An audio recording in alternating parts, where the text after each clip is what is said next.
I'm going to let you in on a little secret. When a new patient comes in to see me, no matter what they're dealing with, I don't care. I very rarely start with the thing that they came in for. I don't start with their thyroid if they have Hashimoto's. I don't start with their hormones if they have PMS. I don't start by going with a hardcore SIBO protocol. I start with foundational support. You've heard me say it before. It is so important. I know it sounds boring. It sounds basic. You want to get in and you want to get the problem fixed, but here's what I've learned after 20 plus years of being in clinical work. If the foundations are not addressed in the very beginning, nothing else will work. If you've ever put a patient on a protocol that should have worked and it didn't work, this episode is going to tell you why. Let's get into it.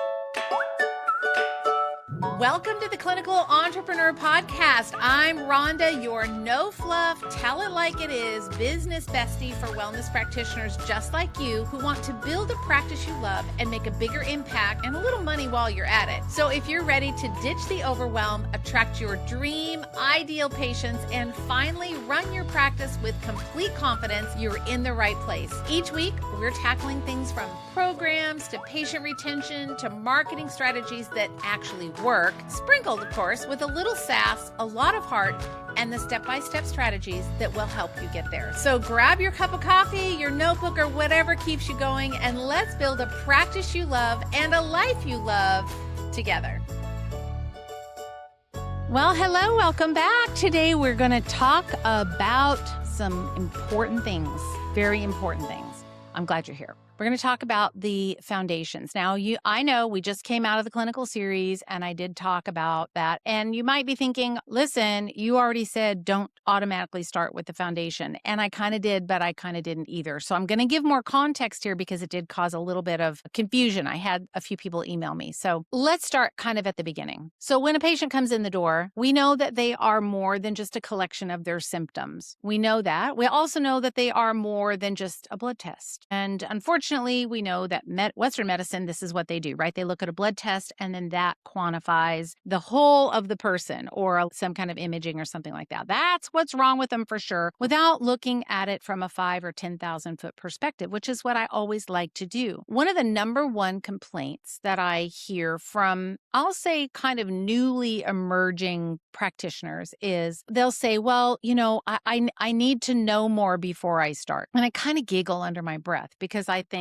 yeah, you never know it all. And the more you know you don't know. And it just becomes this like ever widening, sucking hole sound that we go down, down, down, down, down into the rabbit hole of learning all the things. I mean, it is never ending. There's no way to know it all. And a lot of times, and it's always so sad to me when a practitioner might say, well, I'm not quite ready yet because I just don't know enough. I need to finish FMU before I start. I need to finish IFM before I start. I need to finish my, clinical nutritional training before I start. No, you don't. Newsflash, you don't. All you have to do, my friend, is know a little bit more than they do, really, especially when you start with the essentials. And today, I'm going to talk about 3 of my 5 core foundations. They're the essentials. They're like the non-negotiables for me. And we're going to talk about 3 of them because we don't have time to do them all. But these non-negotiable, these essentials for me are all you have to do is you just have to know these. You got to know these. And when you know these, then the rest of it will come. You have time. You can reach out. You can get help. You can go on Facebook. You can be in the Facebook group. You could be in Clinical Academy. There's lots of places for you to go get help. But you have to be good at the foundational. And that's all. If you're good at those, it just buys you time. So when a new patient comes in, and let's say they have some crazy thing and I have no clue. I'm like, I don't even know what that is. Because they're finding new things all the time. Like maybe it's a crazy autoimmune or something. And I don't have any idea what it is. I just use these foundational kind of non-negotiable things. And I start with them. If for no other reason, then it just buys me time and I can go look for the answers. But what I have found is that when I skip and I fast forward, I leapfrog over these because they're kind of boring. They're just sort of boring. When I leapfrog over them, what happens is I end up I waste time.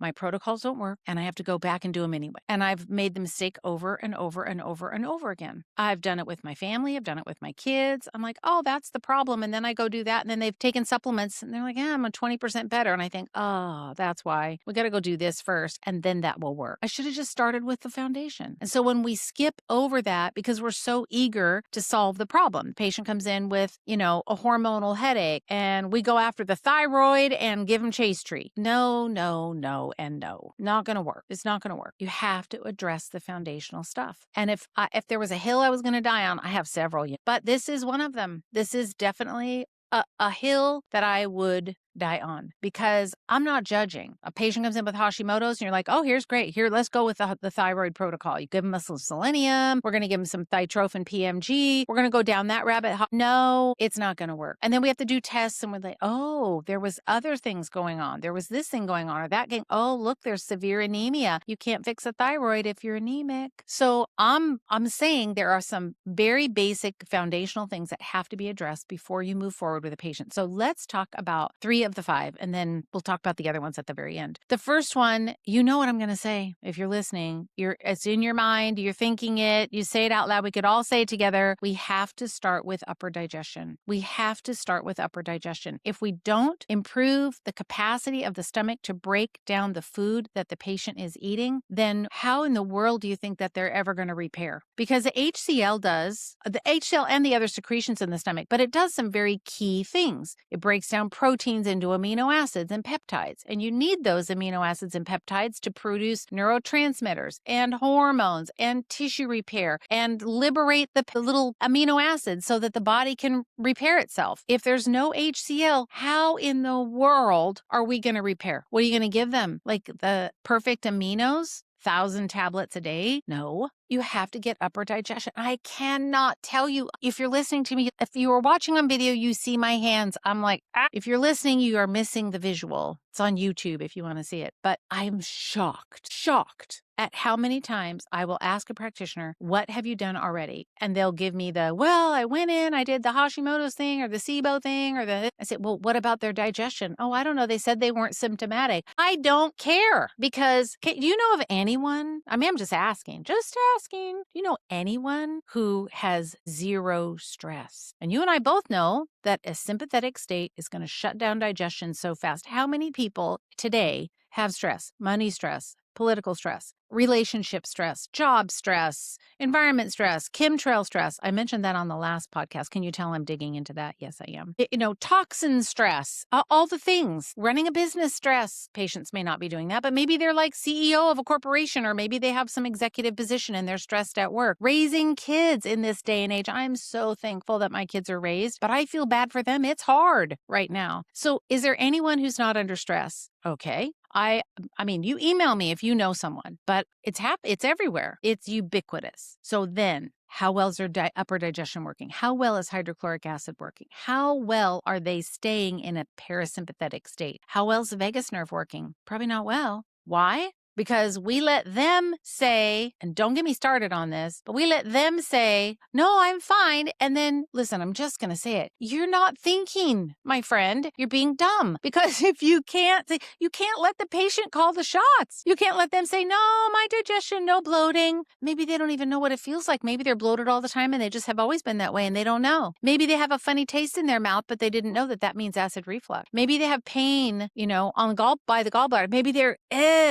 between the shoulder blades. Maybe they just have like chest pressure and they just think that it's, I don't know, like patients don't know what we know. Have to assume upper digestion's broken. Everyone is guilty until proven innocent. That's how I think about it. It's like a do not pass go, do not collect $200. Everyone has screwed up digestion. So therefore, that's why I say we start with upper digestion. Not only does hydrochloric acid break down all the proteins, producing all of the peptides, etc., allowing the body to heal, but it liberates the minerals from the food so they can be better absorbed. It also is responsible for sterilizing incoming pathogens. Yeah, that low pH in the stomach is your best barrier against parasite. Best barrier. I'm not saying that we don't need to worm people, but I'm saying it's very protective. And super importantly, or as important, the acid in the stomach triggers the release of bile from the gallbladder. So when stomach acid is low, which is a huge percentage of people, you get this cascade that starts to flow where protein doesn't break down. Then we have hormone and neurotransmitter issues. Mood starts to happen. Weight gain starts to happen. Minerals don't absorb. The endocrine system doesn't work well. Pathogens get through that acid gut. Dysbiosis begins to occur. Then we get SIBO. Then we have gut infections and the bile doesn't release. And the bile is also sterilizing for the gut. Then we have fat malabsorption. And then we have gallbladder congestion. And then we end up with constipation and toxin buildup. I could probably stop the whole podcast right there. So the signs that upper digestion is compromised, you want to think about bloating within 30 minutes after a meal, or feeling really full, like food is just kind of sitting in the stomach. It's just basically rotting food in there. We need to get that digestion moving. Burping, undigested food in the stool, also odorous gas, stinky flatulence. That's also a sign. And most people, you know how that is. They say, oh, you have too much stomach acid, so we're just going to put you on a PPI. Well, that never works either. So here's what I would do. I lots of times will start with digestive bitters, whether that's over-the-counter bitters or it's supplemental bitters, and I'll give some kind of HCl support. I still love Zypan from Standard Process. It's one of my favorites. I just love it. It's strong. It works. Nobody reacts to it. It's unless they have an ulcer, but it's great. And then if I have to, I'll use enzymes if I have to.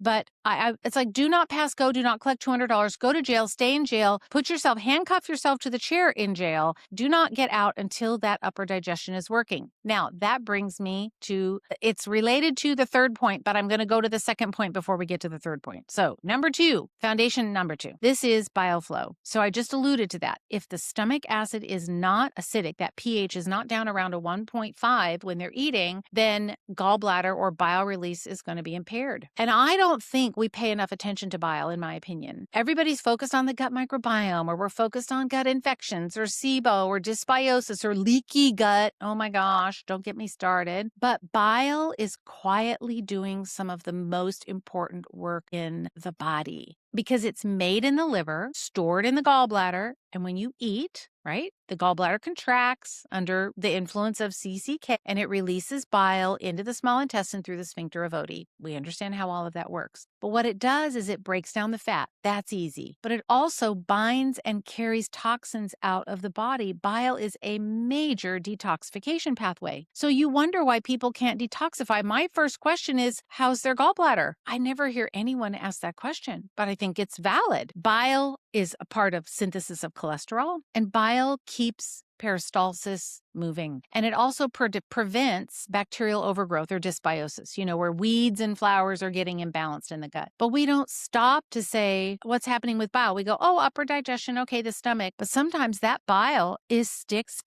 and thicky. That's what I was going to say. No, thick and sticky. And what happens when it gets thick and sticky is that the CCK can stimulate that gallbladder to release, but it's like a really thick, dried out tube of toothpaste and nothing comes out. So then therefore they're bloated, they're nauseous, they have pain between the shoulder blades, they can get headaches. There's a number of symptoms that are associated with poor bile. And it could be bile produced by the liver or bile, secreted by the gallbladder. Both. You have to look at the choleretic or the cholagogue effect either way. So here's the signs that you want to look for with your patients. First of all, if they tell you on an intake form that they have difficulty digesting fat, ding, ding, ding, ding, ding, ding, ding, winner, chicken dinner, that is definitely a bile problem. So that means they don't have enough. The gallbladder either doesn't have enough or it's thick and sticky. I want to make sure I don't say it wrong again. If they have pain, sometimes discomfort under that distal right rib cage, light colored stools, floating stools sometimes, skin issues, itchy, rashy kind of skin. Hormonal headaches can often be associated with poor bile. Like, hormone headaches right at the end of the cycle, beginning of the cycle, mid-cycle can be bile. And then elevated cholesterol that doesn't respond to diet changes can be a bile problem.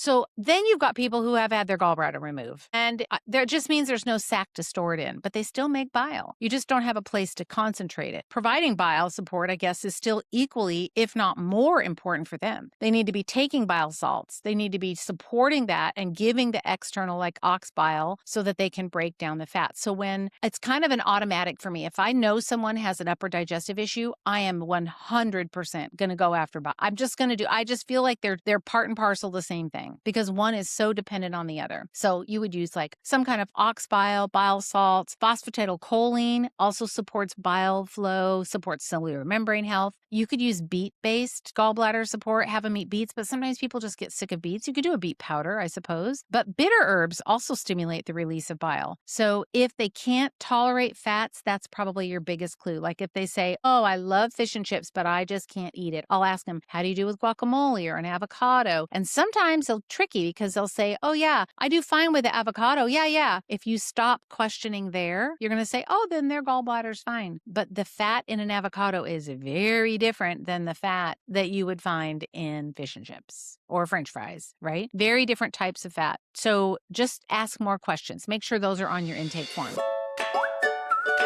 Okay, listen, I want to stop right here for a second because if you are listening to this and you're realizing that you've been chasing symptoms with your patients and their foundational pieces are getting overlooked, you're probably feeling a little bit overwhelmed. I don't want you to feel overwhelmed. And if you're thinking like, how can I actually track all this, keep track of it, know exactly what to do without spending hours and hours on an intake form, you don't need any more research time. You just need a system. And I've got a resource for you. It's called the 5 Clinical Non-Negotiables. It's the diagnostic checklist of the 5 things that we're talking about in the podcast today. We're talking about 3 of the 5. The other 2 are in the resource. I use these 5. They are foundational for me with every single patient. I never miss a digestive leak. I never miss a sluggish gallbladder or a burned out, overwhelmed nervous system or hormones or the liver, the blood sugar. I don't miss any of that because I use these 5 as kind of my guide to help me know where to go. So you want to stop guessing. You don't need to feel overwhelmed. Just go download the 5 Clinical Non-Negotiables. It's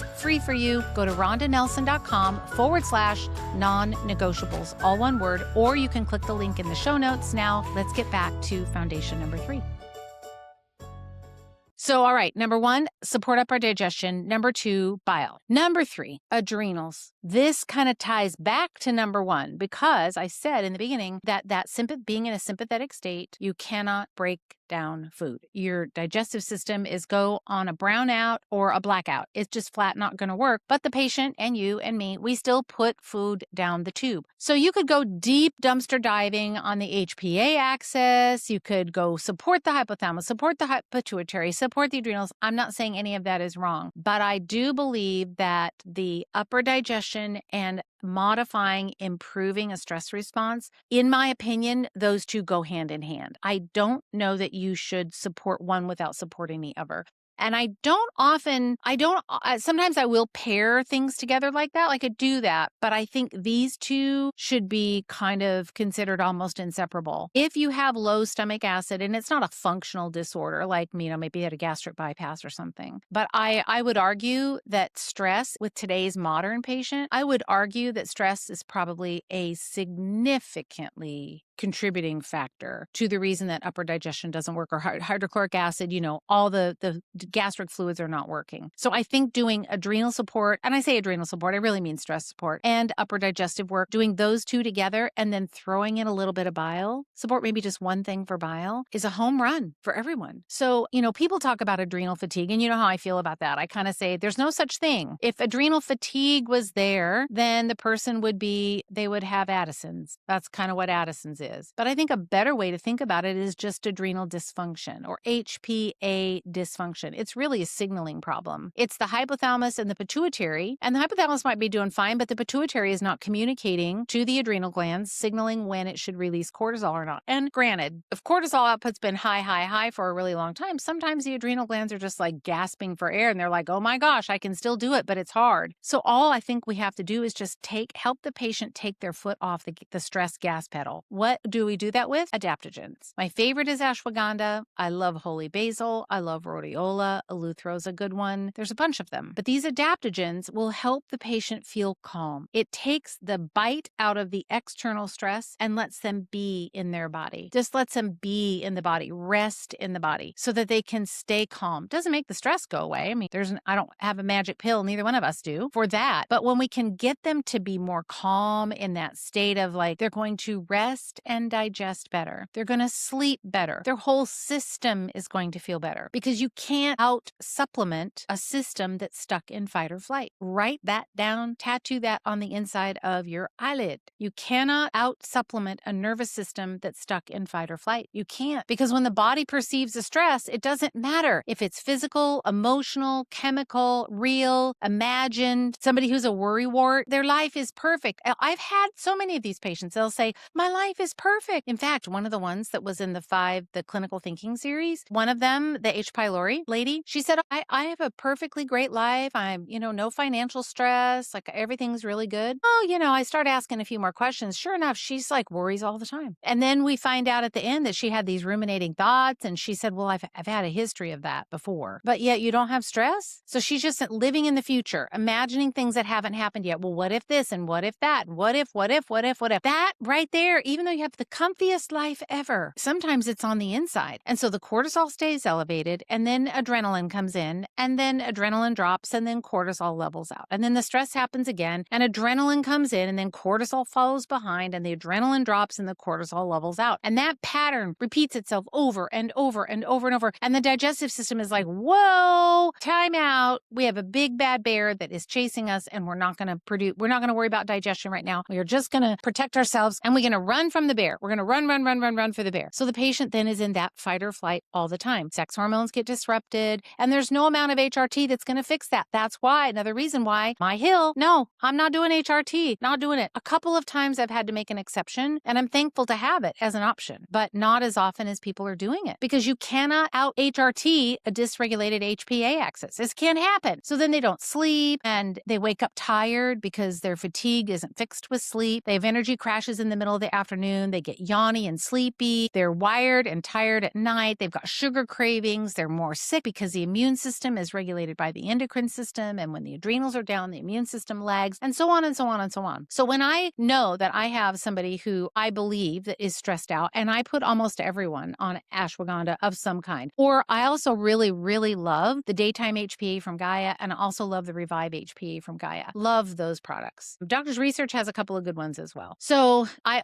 put them on that and some digestive support, upper digestive support. And then if you need to, the other two I told you that, I sometimes will consider is like what else might be happening that could be dysregulating the adrenals. And blood sugar is a big one. That is another one of mine that I am going to put a pretty high priority on, and that is in that 5 Clinical Non-Negotiables resource for you. But the nervous system, the stress response, blood sugar is a big one, and that can tie in with the adrenals as well. So how I kind of use these together, let's say the patient comes in and she's a hormonal mess. I'm going to say, okay, first, let's make sure that you're breaking down your food because hormones are made from, they are chemicals in the body. We need protein, we need neurotransmitters, we need those hormones to be made. They cannot be made out of air. We need to get the food broken down in the stomach. So we're going to start with upper digestion and some kind of stress response, adaptogen. So I'm going to give some ashwagandha. Then I'm going to say, well, I know bile is involved with hormones. In fact, women that have sluggish bile production or maybe a congested gallbladder,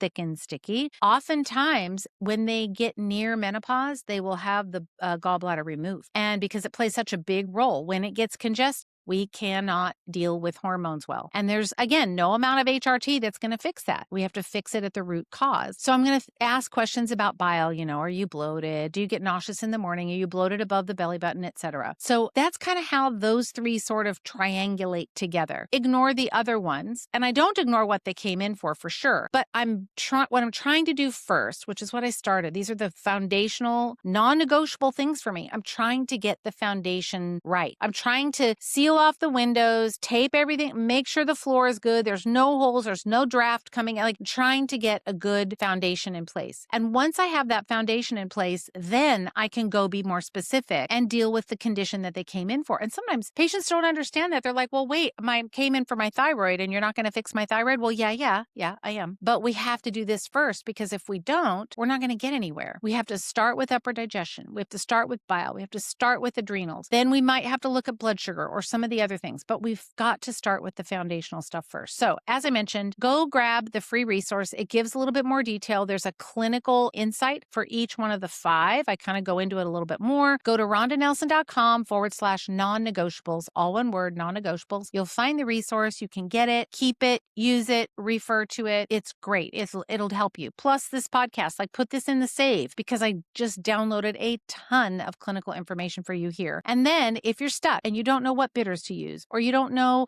how to dose ox bile, or you don't know what to do with someone that doesn't have a gallbladder, or you're not sure which adaptogen to use, or you're not sure how to look at an adrenal saliva test, or what blood markers might indicate adrenal insufficiency. That's what we do inside Clinical Academy. So you can go there too. I'd love to have you. rhondanelson.com/clinical academy. It's $99 a month. There are no contracts. You can jump in, jump out. You should stay in because it's so good. But there's all this clinical information in there, because then you get me in your back pocket. You don't have to second guess anymore. So grab that grab that resource, the non-negotiables resource, rhondanelson.com/non-negotiables. Read it over, and I'll see you next week on the podcast. Take care.